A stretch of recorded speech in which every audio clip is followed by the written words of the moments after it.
اور اسی دوران ہم دیکھتے ہیں کہ ایک اصلی پرندہ بھی وہاں پر آ جاتا ہے جو کہ چونٹیوں کی مدد کرتا ہے، جس کے بعد ان ٹڈوں کو وہاں سے واپس بھاگنا پڑتا ہے اور وہ پرندہ اور اس کے بچے اس ہاپر کو مار دیتے ہیں۔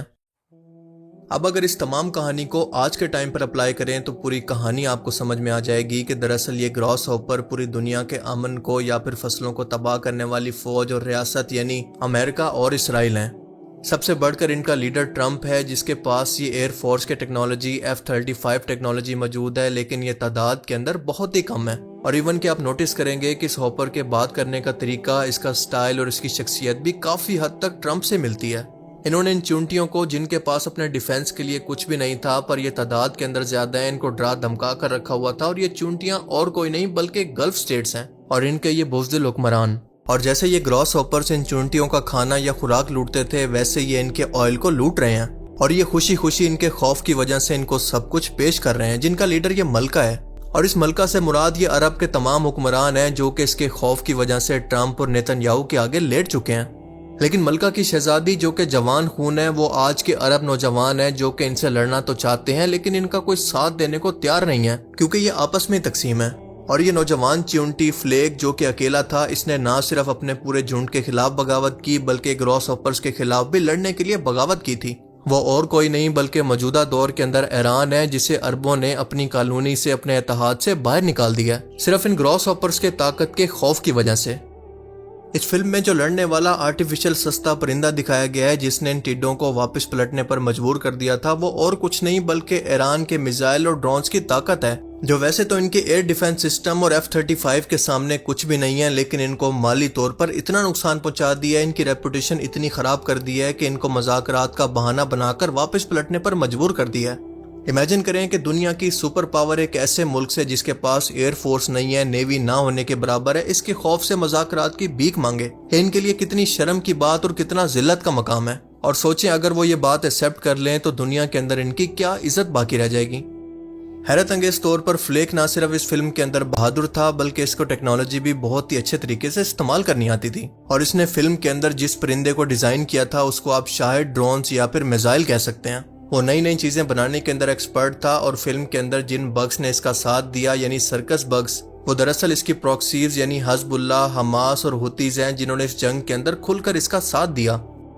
اور پھر اس کے بعد جو اصل پرندہ تھا وہ دنیا کی اصل سپر پاور تھی جو کہ اس جنگ کے اندر شامل ہو گئی، مثال کے طور پر چائنا، رشیا، پاکستان، ٹرکی، یہ سب مل کر صرف ایک آواز یعنی ایران کے کھڑے ہونے پر اس کے خلاف ہو گئے۔ اور ہم خود دیکھ رہے ہیں کہ ان کے اتحادی بھی ایک ایک کر کے ان کا ساتھ چھوڑ رہے ہیں کیونکہ ان کو بھی شعور آ چکا ہے، اور اب یہ ہاپر صرف اپنے سروائیول کی جنگ لڑ رہے ہیں۔ حیرت انگیز طور پر اس فلم کے اندر ہاپر جو ڈائیلاگ استعمال کرتا ہے وہ خود ٹرمپ بھی بول چکا ہے، جب اس سے کہا جاتا ہے کہ ان لاکھوں کروڑوں چونٹیوں کے اندر صرف ایک فلیک ہی تو ہے جو کہ بغاوت کے اندر کھڑا ہوا ہے، اس کو اگنور کر دے یا پھر چھوڑ دے کیونکہ اس کی کوئی ویلیو نہیں ہے، اس کو اتنا سیریس کیوں لے رہا ہے؟ تو وہ جواب دیتا ہے کہ اگر آج ان میں سے ایک ہمارے سامنے کھڑا ہوا ہے، اس کو اگر چھوڑ دیا تو کل یہ سب ہمارے سامنے کھڑے ہو جائیں گے۔ وہ کہتا ہے کہ مسئلہ صرف خوراک کا نہیں ہے بلکہ ان کو کنٹرول کرنے کا ہے۔ جیسا کہ فلم میں دکھایا گیا ہے کہ فلیک سے مار کھانے کے بعد باقی سب چونٹیوں کو بھی ہوش آنا شروع ہو جاتا ہے کہ جس طرح سے ہم سے پروٹیکشن کا وعدہ کر کے ہمارا آئل، ہمارے وسائل اور دولت کو ڈیلز کے نام پر لوٹ کر، اور ضرورت کے وقت ہمیں اکیلا چھوڑ دیا گیا۔ اسی طرح سے یہ گلف ملک بھی اپنی پالیسی کو بدل رہے ہیں کیونکہ سعودی عربیہ پاکستان کے ساتھ تعلقات بڑھا رہا ہے، تو ترکیہ کے صدر نے اسرائیل کے صدر کو ہٹلر کہہ کر اس پر حملے کی دھمکی بھی دے دی ہے، اور یمن اور لبنان تو اس سے پہلے سے لڑ رہے ہیں۔ یعنی آہستہ آہستہ باقی رہ جانے والی چونٹیوں کو اور ان کے حکمرانوں کو بھی ہوش آ گیا ہے، وہ نیند سے جاگ چکے ہیں اور ہمت کر کے اپنے ملک کے فیصلے امریکہ اور اسرائیل سے آزاد ہو کر خود کرنے جا رہے ہیں۔ آپ ذرا غور سے دیکھیں کہ یہ ہے وہ ملکہ جو کہ چونٹی ہے، اور یہ ہے دبئی کے بادشاہ رولر کی شکل۔ کیا یہ سب آپ کو اتفاق لگ رہا ہے؟ انڈائریکٹلی اس فلم نے آج سے تقریباً 28 سال پہلے ڈھکے چھپے الفاظ کے اندر وہ حقیقت دکھا دی جو کہ آج کے دور کے اندر کوئی میڈیا، کوئی فلم نہیں دکھا سکتی۔ اور یہ کوئی اتفاق نہیں ہے بلکہ سوچی سمجھی پلاننگ ہے، کیونکہ دنیا کے طاقتور لوگ کمزور کو ایسے ڈرا دھمکا کر ان کے وسائل کو کنٹرول کرتے ہیں، ان کے وسائل کو لوٹتے ہیں۔ اور آج بھی دنیا میں یہی کچھ ہو رہا ہے کیونکہ دنیا کی 1% آبادی کے پاس پوری دنیا کی 50% سے زیادہ دولت ہے۔ عالمی ادارے، بڑی کارپوریشنز اور مالیاتی نظام اسی ٹڈے نظام کی طرح کام کرتے ہیں۔ پاکستان کے تناظر میں دیکھیں تو IMF کی شرائط، جاگیردارانہ نظام اور کارٹیل اکانومی اسی ڈھانچے کی عملی تصویر ہے۔ یعنی ان کا پورا نظام صرف اسی خوف پر قائم ہے جو کہ در حقیقت وہم ہے جس کو توڑا جا سکتا ہے، جیسے ایران نے یہ بات اکیلے ثابت کی ہے۔ اور آج کی ایلیٹ بھی کمزور کو کنٹرول کرنے کے لیے یہی کرتی ہے کہ مین سٹریم میڈیا کے ذریعے مسلسل خوف پیدا کرنا، دشمن بناتے رہنا، عوام کو اتنا مصروف اور خوف زدہ رکھنا کہ وہ اپنی اصل طاقت کو کبھی پہچان ہی نہ سکیں، کبھی ان کو مہنگائی محسوس ہی نہ ہو جان کے خوف سے۔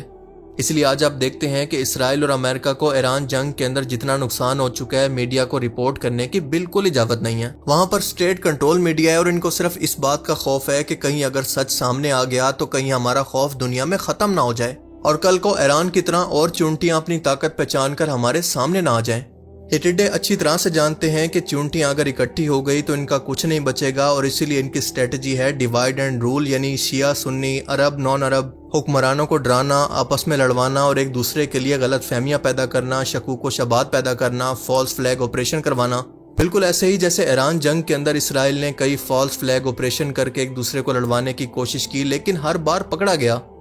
اب یہاں پر سمجھنے کی بات یہ ہے کہ چونٹیاں اس لیے نہیں لڑتی تھی کیونکہ ان کو یقین ہو گیا تھا کہ ٹڈوں کے بغیر ہم زندہ نہیں رہ سکتی، پر یہ کوئی سچ نہیں تھا بلکہ یہ صدیوں کی کنڈیشننگ تھی۔ اور بالکل اسی طرح سے آج کے ٹائم کے اندر قرضے، ڈالر کا نظام، سوئفٹ سسٹم، ٹیکنالوجی کا اثر مقروض ملکوں کو یہ یقین دلاتا ہے کہ آئی ایم ایف کے بغیر ان کی معیشت ڈوب جائے گی، لیکن حقیقت یہ ہے کہ آئی ایم ایف کی شرائط ان ملکوں کو ڈبو رہی ہیں۔ عام عوام پر ٹیکس لگوا کر انہوں نے شعور والی عوام کو روٹی اور گھر تک محدود کر دیا ہے، وہ آزادی کے بارے میں سوچتے ہی نہیں ہیں۔ آپ نے دیکھا ہوگا کہ آئی ایم ایف نے کبھی بھی کسی اشرافیہ پر کوئی ٹیکس نہیں لگایا، کبھی ان کا احتساب نہیں مانگا۔ اس پوری فلم کا انقلابی لمحہ وہ تھا جب فلک نے عوام کو آئینہ دکھایا اور اس نے کہا کہ ہم تعداد کے اندر زیادہ ہیں، ڈر جھوٹ ہے، اور پھر پوری بستی کھڑی ہو گئی۔ اور آج کے دور میں بھی یہ کام صرف اور صرف شعور کر سکتا ہے، چاہے وہ سوشل میڈیا کے ذریعے ہو، تعلیم کے ذریعے ہو، یا پھر اسلامی بیداری کے ذریعے۔ کیونکہ جب عوام کو یہ ہوش آ جاتا ہے کہ اصل طاقت ان کے پاس ہے تو نظام ہل جاتا ہے، اور اسی خوف کی وجہ سے شعور دینے والے لیڈر ہمارے ملک کے اندر یا تو پھانسی چڑھ چکے ہیں یا پھر ابھی تک جیل کے اندر قید تنہائی کاٹ رہے ہیں۔ کل ملا کر بگس لائف کو سمپل اینیمیشن نہیں ہے، بلکہ یہ طاقت اور کنٹرول کی سائیکالوجی کو دکھاتی ہے، جب سے انسان ہزاروں سال سے اس کو استعمال کرتے آ رہے ہیں، اور اس کا سبق ہر دور کے اندر تازہ ہے۔ پر حقیقت یہ ہے کہ ظلم اسی دن ختم ہو جاتا ہے جس دن مظلوم اپنی تعداد کو گنتا ہے۔ اور یہ منظر ہم نے دنیا میں کئی بار انقلاب کی صورت دیکھا ہے، جیسے فرانس کے اندر ہو، ایران کا انقلاب ہو، یا پھر انڈین سب کانٹیننٹ کی آزادی ہو۔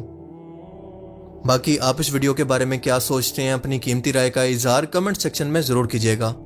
Thanks for watching this video. اللہ حافظ۔